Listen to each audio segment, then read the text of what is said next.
আমরা যেভাবে পাটিসাপটা পিঠা বানাই তা আপনাদের সাথে শেয়ার করলাম। ভালো লাগলে আপনারাও ট্রাই করতে পারেন।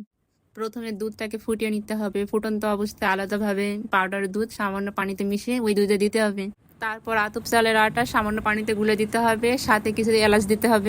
তারপর দুধটাকে জাল দিয়ে অনেক ঘন করে নিতে হবে। ফোটানো হয়ে গেলে নামিয়ে নিতে হবে। তারপর নামানোর পর আপনারা খেজুরের গুড় দিবেন, সাথে চাইলে চিনিও অ্যাড করতে পারেন। এবার দুধটাকে কিছুক্ষণ জাল দিয়ে নিতে হবে। তারপর এরকম ঘন আঠালোর মতো হয়ে গেলে সেটাকে নামিয়ে ফেলতে হবে।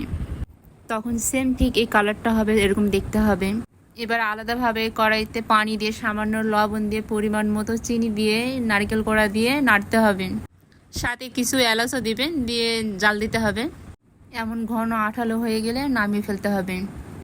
তখন দেখতে সেম এরকম লাগবে। এবার তিলটাকে ভাজে নেবেন, গরম অবস্থায় পাটাতে পিষবেন, আপনারা চাইলে ব্লেন্ডারও করতে পারেন। এবার আলাদা বাটিতে পানি, সামান্য লবণ, খেজুরের গুড়, চিনি, আটা সব কিছু একসাথে মিশ্রণ করে তারপর জাল দিতে হবে।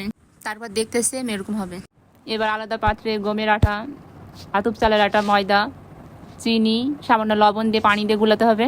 দেখতে এরকম হলে কড়াইতে সামান্য তেল মাখিয়ে নিয়ে তারপর ভাজতে হবে। তারপর আপনারা এইভাবে ভাজিয়ে নেবেন, এ পিঠ ও পিঠ দু পিঠ ভাজিয়ে নেবেন। তারপর দুধের, নারকেলের, তিলের যে রেসিপিটা তৈরি করেছিলাম সেটা পিঠাতে দিয়ে মুড়িয়ে মুড়িয়ে রাখতে হবে। এভাবেই আমরা পাটিসাপটা পিঠা তৈরি করি। আপনারা আপনাদের এলাকায় কীভাবে পাটিসাপটা পিঠা তৈরি করেন কমেন্টে জানাবেন।